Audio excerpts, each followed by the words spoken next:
Friends, today our team is going to take you to a place considered one of the most powerful and dangerous locations in the world, an offshore oil platform. This is the very place where that black gold is extracted, which drives the wheels of the entire global economy. For a moment, think deeply. The petrol in your car, the plastic in your mobile, and the gas in your home. The journey of all these things begins right here. But have you ever investigated how this oil actually reaches your hands from deep beneath the earth? The entire process is so complex, dangerous, and amazing that your eyes will stay wide open in disbelief. In this special video today, we will investigate step by step how crude oil is extracted on an offshore platform, where it is stored, and then how it is loaded into a massive joint tanker ship. This entire process is a tremendous masterpiece of engineering, where thousands of workers, billions of dollars in equipment, and miles of long pipelines work together.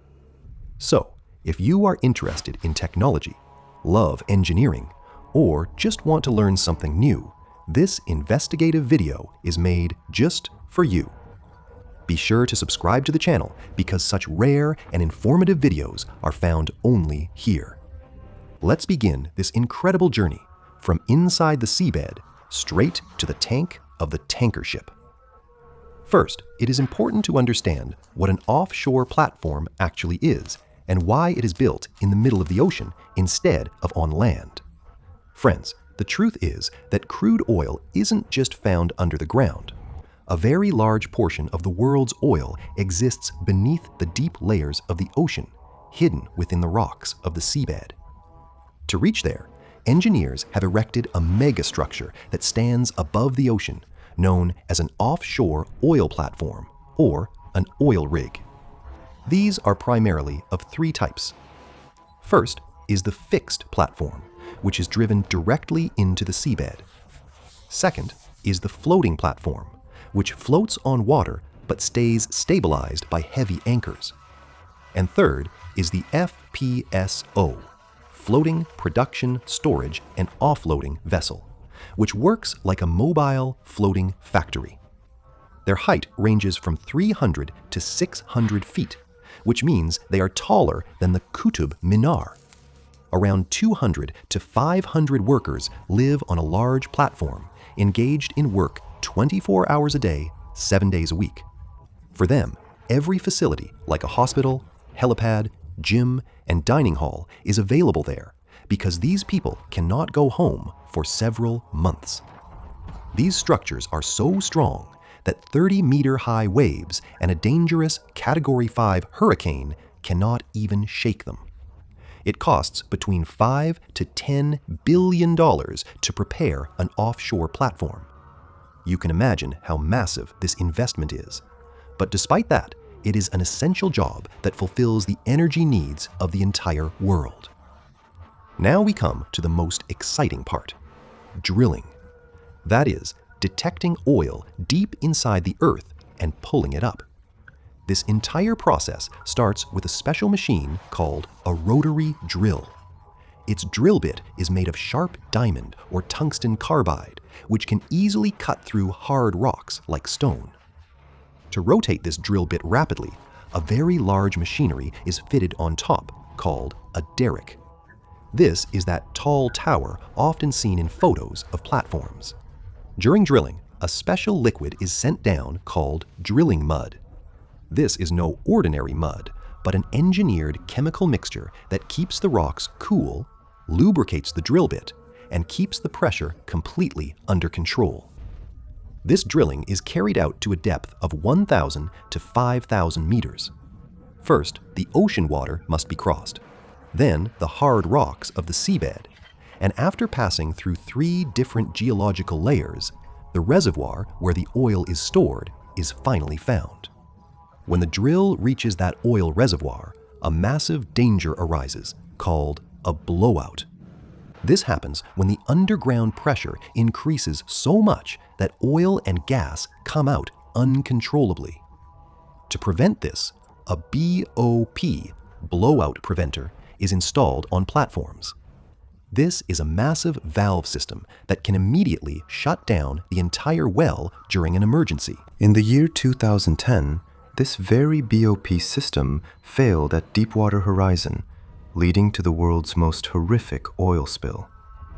It takes 60 to 100 days to drill a single well, and the amazing thing is that on one platform, 20 to 40 wells can be drilled simultaneously at different angles.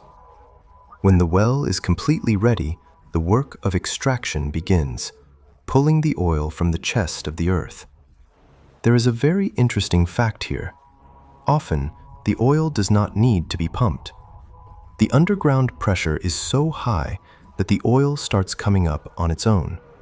This is called natural flow, exactly like how water starts flowing by itself when you open a sealed bottle.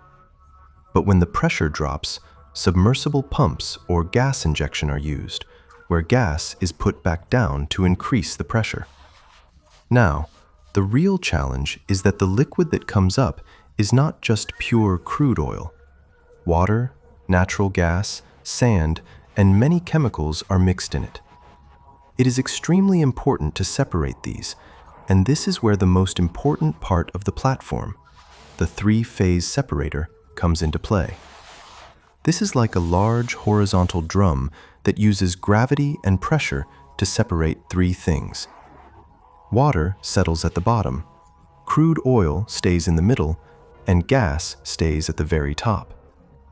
This gas is either burned off, called gas flaring, or sent elsewhere via pipelines. The extracted water is treated and released back into the sea or re-injected into the ground.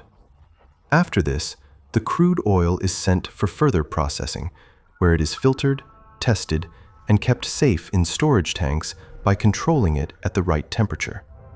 A medium-sized platform can produce anywhere from 50,000 to 200,000 barrels of crude oil in a single day. Once the crude oil is extracted and separated, the main question is, where should it be stored until a tanker ship arrives? This is where the FPSO comes in. It is a very large vessel in the shape of a ship that stays anchored near the platform. Its size is about 250 to 330 meters, roughly equal to 3 football fields. Its storage capacity is between 1 million to 2.5 million barrels.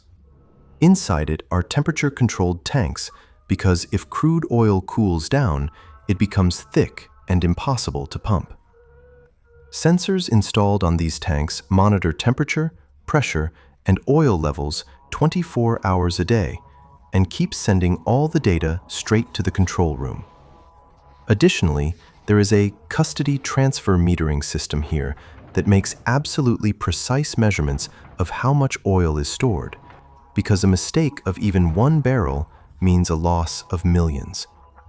Now the oil is ready, and the FPSO's tanks are filling up. The time has come for the tanker ship to arrive here. Friends, this is that historic moment that is awaited by the entire platform.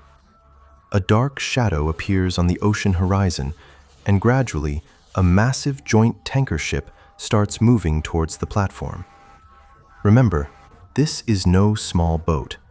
This is a VLCC, Very Large Crude Carrier. This vessel, 330 meters long and 60 meters wide, is as large as a small neighborhood. Constant radio communication takes place between the tanker's captain and the platform's control room. To bring this ship into the correct position, help is taken from special marine pilots who do only this job for years. After this, the mooring process begins. The tanker is tied firmly to the FPSO with thick steel ropes. Finally, a very large flexible pipe is connected between the two, called a cargo hose. This is the primary medium through which the black gold is transferred from one vessel to another. Now we have reached the stage that is the biggest milestone of this entire journey: crude oil loading. As soon as the signal is received from the control room, massive pumps are turned on. This entire loading process lasts for 24 to 48 hours. During this time, there is neither a spark nor a fire there, because a fully dedicated team stays on alert every single second. After this, the ropes are untied and that gigantic tanker slowly moves towards the depths of the ocean. Carrying the world's greatest necessity with it, this ship has now departed for the refinery. So friends, the next time you stand at a petrol pump, do think about those thousands of workers who toil day and night in the middle of the sea so that your world keeps moving without stopping. If you also use things related to crude oil in your life, do write crude oil in the comments. If you liked the video, don't forget to like, share, and subscribe.